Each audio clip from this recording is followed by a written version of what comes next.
क्रीडा मंत्री माणिकराव कोकाटेंना कोणत्याही क्षणी अटक होण्याची शक्यता.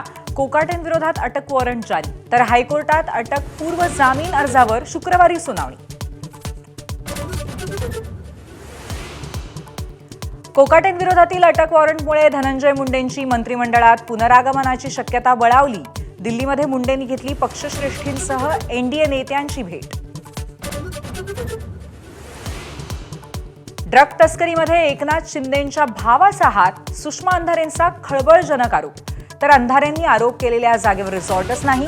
प्रकाश शिंदेंनी आरोप फेटाळले.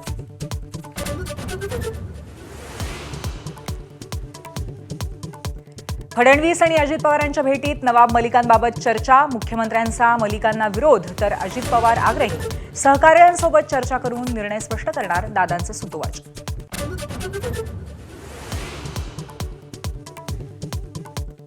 भाजपचा काँग्रेसला अतिशय मोठा धक्का. दिवंगत कट्टर काँग्रेस नेते राजीव सातव यांच्या पत्नी आणि काँग्रेस आमदार प्रज्ञा सातव यांचा भाजप प्रवेश ठरल्याची सूत्रांची माहिती.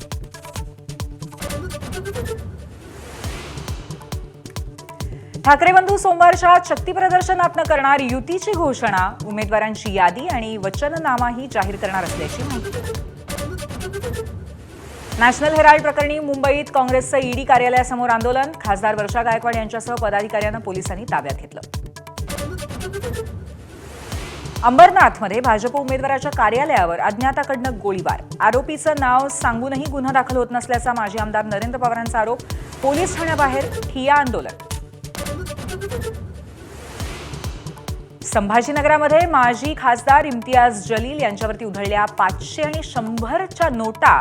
बिहार निवडणुकीत मिळालेल्या सेलिब्रेशन नंतर कार्यकर्त्यांचा उत्साह.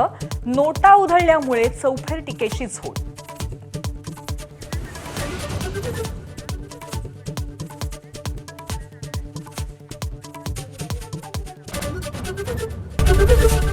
एबीपी माझा, उघडा डोळे बघा नीट.